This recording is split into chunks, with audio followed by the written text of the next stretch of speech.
Assalamualaikum warahmatullahi wabarakatuh. Perkenalkan, nama saya Risna Usutunasana dengan NIM 22231028 dari Departemen Pendidikan Ilmu Pengetahuan Alam. Video ini saya buat untuk memenuhi tugas pada mata kuliah Administrasi dan Supervisi Pendidikan dengan dosen pengampu Bapak Dr. Hanif Al-Qadri MPD.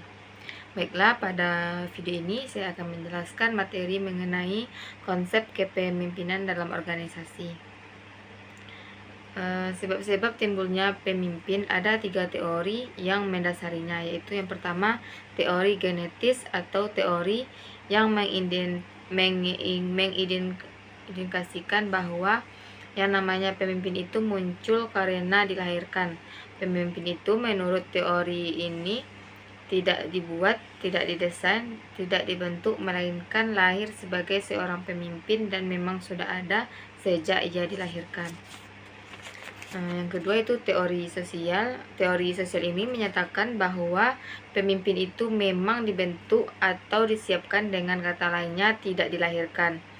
Dan yang kedua yang dinyatakan oleh teori sosial adalah siapapun orangnya dan kelas ekonomi manapun, dari garis keturunan siapapun, mereka mempunyai kesempatan yang sama untuk menjadi seorang pemimpin. Yang ketiga yaitu teori ekologi. Teori ekologi adalah kombinasi kedua teori tadi yang mengindikasikan bahwa teori ekologi muncul sebagai reaksi dari teori genetis dan teori sosial, yang menyatakan bahwa seseorang akan sukses sebagai pemimpin suatu saat nanti jika secara genetis memiliki sifat-sifat kepemimpinan, apalagi dengan sadar suatu saat kelak dia membentuk, menyempurnakan, dan menambah skill pengetahuan, wawasan, pendidikan, dan lain sebagainya untuk tampil menjadi seorang pemimpin. Selanjutnya itu konsep kepemimpinan. Yang pertama ada Outward, menyatakan bahwa kepemimpinan itu sebenarnya adalah teknik kemampuan seseorang dalam mempengaruhi orang lain, mempengaruhi orang-orang yang dipimpin agar mau bekerja sama untuk melakukan tujuan yang diinginkan.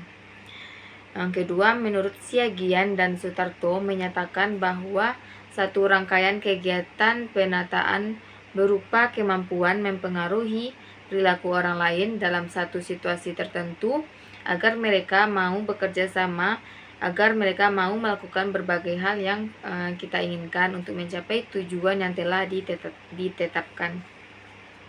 Yang ketiga, ada pendapat yang sangat lama terkait dengan kepemimpinan ini yang dijelaskan oleh teori Franklin G. Moore, yang menyatakan bahwa kepemimpinan itu sebenarnya pada prinsipnya adalah terkait dengan hubungan-hubungan yang erat yang ada dalam diri seseorang atau pemimpin dalam rangka mempengaruhi orang-orang yang dipimpinnya untuk bekerja bersama-sama secara sadar dalam hubungan tugas untuk mencapai keinginan yang diharapkan.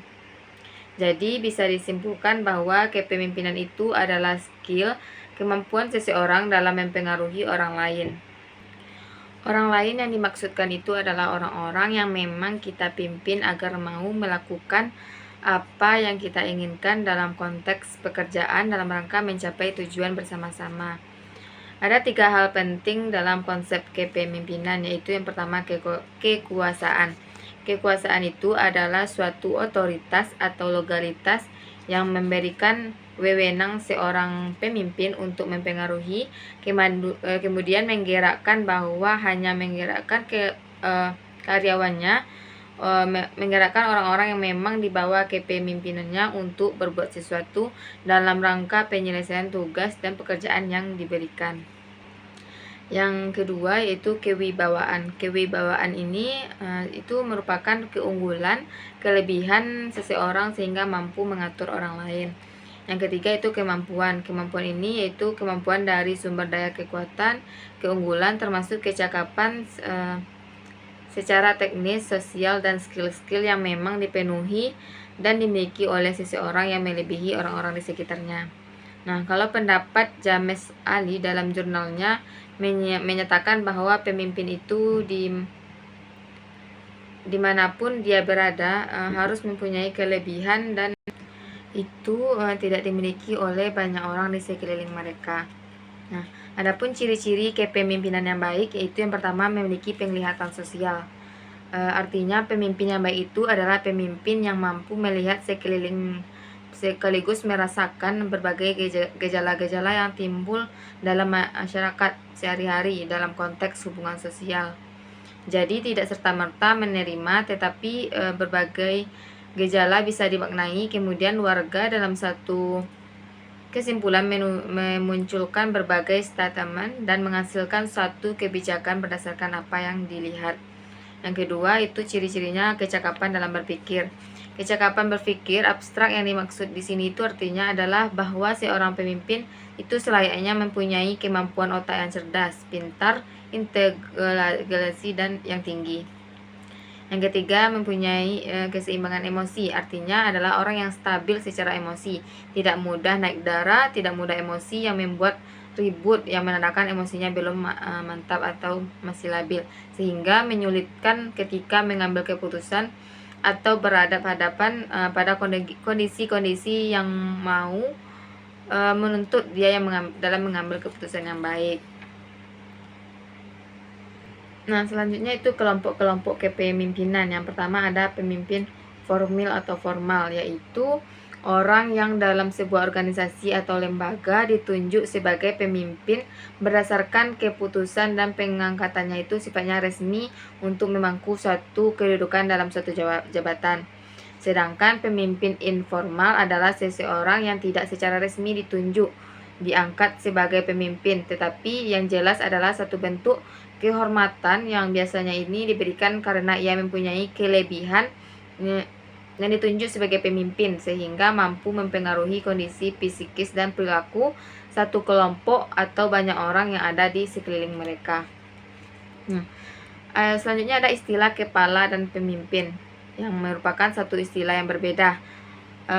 Pengertian dari kepala dan pemimpin mengindikasikan dua hal yang kompleks yang tidak sama.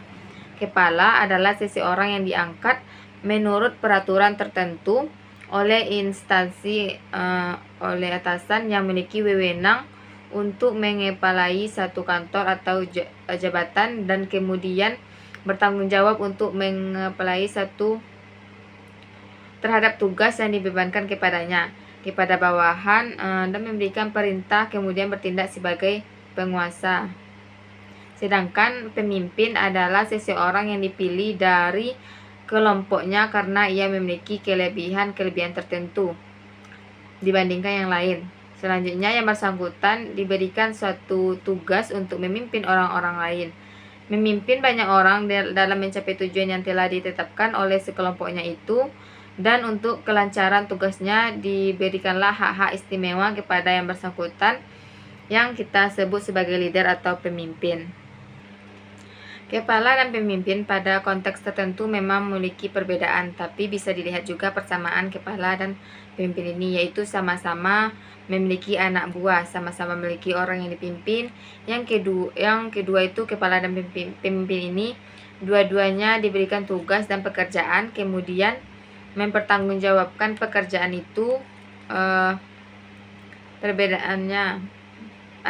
Sedangkan perbedaannya adalah kepala itu diangkat oleh instansi atau kekuasaan tertentu, sedangkan pemimpin itu bukan diangkat tetapi dipilih oleh mereka-mereka yang terlibat, justru mereka-mereka yang sekarang yang menjadi karyawan atau anak buahnya. Nah, yang kedua itu kekuasaannya itu berasal dari kekuatan peraturan dan kekuasaan atasan, sedangkan pemimpin kekuasaannya itu menurut peraturan dan dilandaskan pada kepercayaan orang-orang yang dipimpin. Yang ketiga, kepala tanggung jawabnya itu justru atasan, sedangkan pemimpin bertanggung jawab terhadap atasan juga harus bersedia bertanggung jawab terhadap mereka-mereka yang dipimpin. Selanjutnya, pendekatan kepemimpinan. Yang pertama itu pendekatan sifat. Pendekatan sifat ini itu satu statement pemimpin yang dapat diciptakan melalui latihan sehingga setiap orang mempunyai potensi untuk menjadi pemimpin. Yang kedua yaitu pendekatan perilaku. Pendekatan perilaku adalah suatu konteks keberhasilan dan keunggulan seseorang Yang dimaksudkan dari kegagalan dan keberhasilan seorang pemimpin itu dilakukan oleh gaya mereka dalam bersikap dan bertindak, dalam mengambil berbagai proses kebijakan selama proses memimpin. Yang ketiga itu pendekatan kontingensi, yaitu bahwa untuk mengurus suatu organisasi itu dapat dilakukan dengan paralel tunggal untuk segala situasi. Dan yang keempat itu pendekatan terpadu. Pendekatan terpadu ini memadukan teori ke dalam pendekatan kepemimpinan situasional dengan maksud menunjukkan adanya kesamaan-kesamaan dari berbagai macam perbedaan di antara semua teori-teori yang muncul. Sekian materi yang dapat saya sampaikan tentang konsep kepemimpinan dalam organisasi. Saya akhiri, wassalamualaikum warahmatullahi wabarakatuh.